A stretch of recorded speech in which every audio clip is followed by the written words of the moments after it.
wabarakatuh. Perkenalkan, nama saya Belva Fitriana Nurahsana dari Program Pendidikan Sosiologi UNJ Angkatan 2023, kelas A. Di video kali ini, saya akan bahas fenomena yang cukup ramai dan bikin warga sekitar resah, yaitu kasus begal di Jakarta Barat.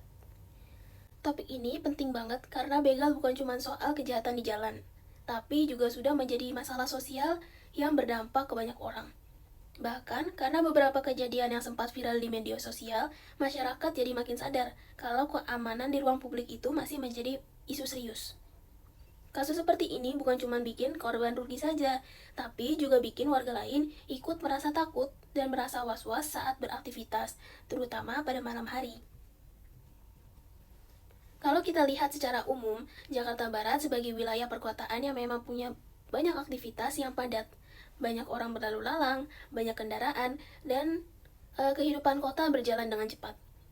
Tapi di balik itu semua tetap ada celah yang bisa dimanfaatkan oleh pelaku kejahatan. Nah, dari sini kita bisa mulai bertanya, kenapa begal masih terus terjadi? Kenapa fenomena ini bisa muncul yang seharusnya punya pengawasan cukup ketat? Dan apa sebenarnya masalah sosial yang ada di balik tindakan kriminal ini? Sebelum masuk ke analisis, kita perlu tahu dulu nih, apa sih begal itu?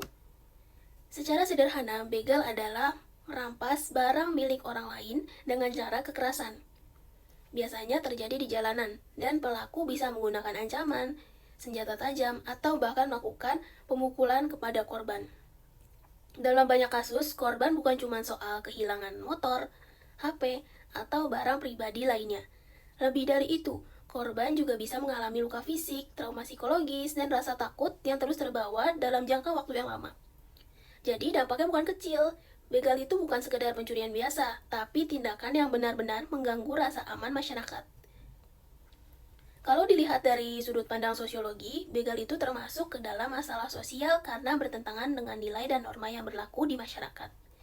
Masyarakat kan pada dasarnya butuh ketertiban, keamanan, dan rasa saling percaya. Nah, kalau tindakan seperti begal muncul, ketiga hal itu langsung terganggu dong. Kenapa ya fenomena ini bisa muncul? Nah, sekarang kita masuk ke bagian yang paling penting, yaitu faktor penyebab. Fenomena begal nggak mungkin muncul begitu saja.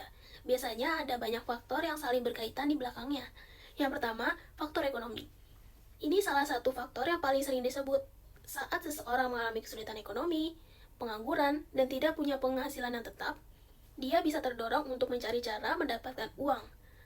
Sayangnya, sebagian orang memilih jalan yang salah, yaitu melakukan kejahatan. Dalam kondisi seperti itu, kebutuhan hidup yang terus menekan bisa membuat seseorang kehilangan kontrol dan nekat melakukan tindakan kriminal. Jadi, meskipun enggak semua orang yang kesulitan ekonomi itu akan jadi pelaku kriminal ya, tapi tekanan ekonomi memang bisa jadi salah satu pemicu yang kuat. Lalu yang kedua ada lingkungan pergaulan. Lingkungan punya pengaruh besar terhadap perilaku seseorang. Kalau seseorang banyak bergaul dengan orang yang terbiasa melakukan kekerasan, suka balapan liar, atau menganggap kriminalitas sebagai hal biasa, maka lama-lama perilaku itu bisa ditiru. Ini sering terjadi terutama pada remaja atau anak muda yang masih mudah dipengaruhi oleh kelompoknya. Mereka ingin diterima dalam lingkungan pertemanan. Akhirnya ikut-ikutan melakukan hal yang sebenarnya salah. Yang ketiga, lemahnya kontrol sosial. Kontrol sosial itu bisa datang dari keluarga, sekolah, tetangga, masyarakat, atau lingkungan sekitar. Kalau pengawasan ini lemah, maka perilaku menyimpang jadi bisa lebih muncul. Misalnya, kalau keluarga kurang memperhatikan aktivitas anak, masyarakat juga tidak aktif menjaga lingkungan, dan sekolah yang tidak cukup memberikan pendidikan karakter, maka peluang terjadinya penyimpangan sosial ini jadi lebih besar. Lalu yang keempat ada kesempatan di lapangan. Kadang pelaku juga bukan cuma dipengaruhi niat jahat, tapi juga karena melihat situasi yang mendukung. Jalanan yang sepi, penerangan yang kurang, dan minim patroli yang keamanan bisa jadi peluang bagi si pelaku untuk beraksi.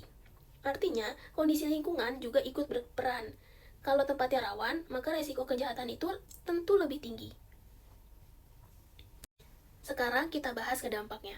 Fenomena begal di Jakarta Barat ini bukan cuma mengganggu korban secara langsung, tapi juga memberi efek besar untuk masyarakat luas.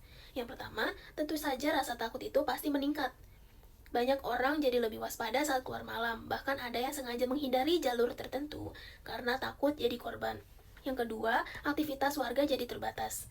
Orang yang biasanya bekerja malam, pulang larut, atau sering berpergian jadi harus lebih hati-hati. Ini jelas mempengaruhi kebebasan masyarakat dalam beraktivitas. Lalu yang ketiga muncul trauma. Korban begal tidak hanya mengalami kerugian materi, tetapi juga trauma mental. Ada rasa takut, cemas, dan tidak nyaman yang bisa bertahan lama setelah kejadian. Lalu yang keempat, stigma wilayah rawan. Kalau suatu daerah sering diberitakan karena kasus begal, masyarakat luar bisa langsung memberi label bahwa wilayah itu berbahaya.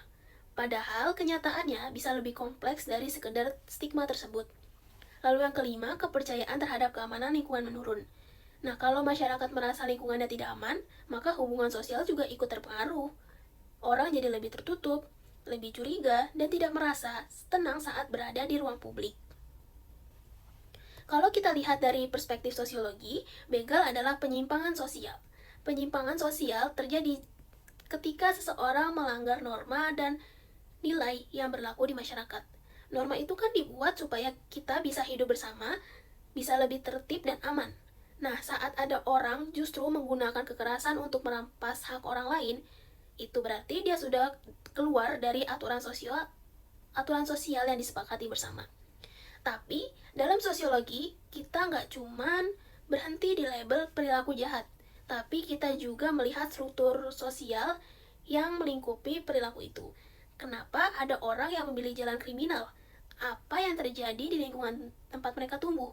Dan apa ada tekanan ekonomi, pengaruh kelompok, atau kurangnya pendidikan moral? Nah, disinilah analisis sosial jadi penting. Karena masalah begal itu bukan cuma soal individu, tapi juga soal sistem sosial yang bisa ikut mendorong perilaku menyimpang.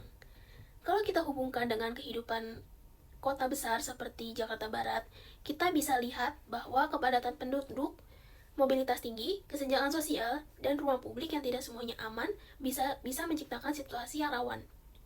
Jadi, fenomena ini bukan berdiri sendiri, tapi ada hubungan antara kondisi kota, kondisi sosial, dan perilaku manusia di dalamnya. Lalu, apa yang bisa dilakukan supaya kasus begal ini berkurang? Nah, yang pertama, patroli keamanan harus diperketat. Kalau polisi lebih sering berpatroli di titik-titik rawan, pelaku akan mikir 2 kali sebelum beraksi.